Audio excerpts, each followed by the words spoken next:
बातमीपत्राच्या पहिल्या भागात आपलं पुन्हा स्वागत। आता बातम्या पाहू विस्तारानं। कोल्हापूर जिल्ह्यातील ज्या महिला किंवा बचत गट नाविन्यपूर्ण उद्योग व्यवसाय करतील अशा महिलांना जिल्हा वार्षिक योजनेच्या निधीतून अर्थसहाय्य करून पाठबळ देऊ, अशी माहिती पालकमंत्री प्रकाश आंबेडकर यांनी दिली। रक्षाबंधनाच्या सणानिमित्त जिल्ह्यातील महिलांना पिंक ई-रिक्षा आणि रुपे कार्डचं वितरण मंत्री आदिती तटकरे यांच्या हस्ते करण्यात आलं।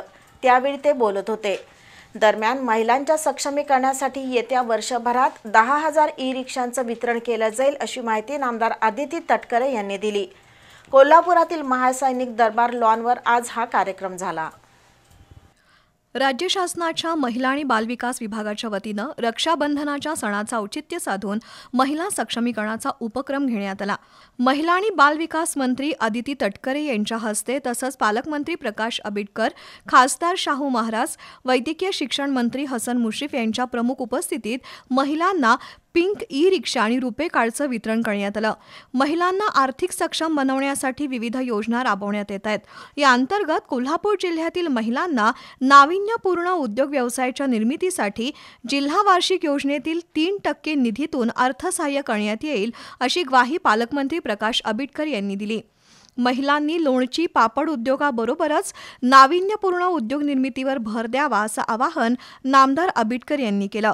दरम्यान महिला सक्षमीकरणासाठी मुख्यमंत्री माझी लाडकी बहीण योजना आणि पिंक ई-रिक्षा या 2 महत्त्वाकांक्षी योजना राबवण्यात येत आहेत। पिंक ई-रिक्षा चार्जिंगवर चालणार असून महिलांच्या सुरक्षिततेसाठी GPS सिस्टीमसह रिक्षात बसलेल्या व्यक्तीचं छायाचित्र काढण्याची सुविधा यामध्ये देण्यात आली आहे। राज्यात यावर्षी 10,000 ई-रिक्षा वितरित करण्यात येणार आहेत। यासाठी प्राप्त झालेल्या 700 अर्जांपैकी 400 महिला लाभार्थी पिंक रिक्षासाठी कोल्हापूर शहरात पात्र ठरल्या आहेत। येत्या काळात विमानतळ, पर्यटन स्थळ अशा ठिकाणी सुद्धा पिंक ई-रिक्षाचा वापर होण्यासाठी प्रयत्न करणार असल्याचं महिला बालविकास मंत्री आदिती तटकरे यांनी सांगितलं। दरम्यान मुख्यमंत्री माझी लाडकी बहीण योजनेसह महिला कल्याणासाठीच्या सर्व योजना भविष्यातही सुरू राहतील, अशी ग्वाही नामदार हसन मुश्रीफ यांनी दिली।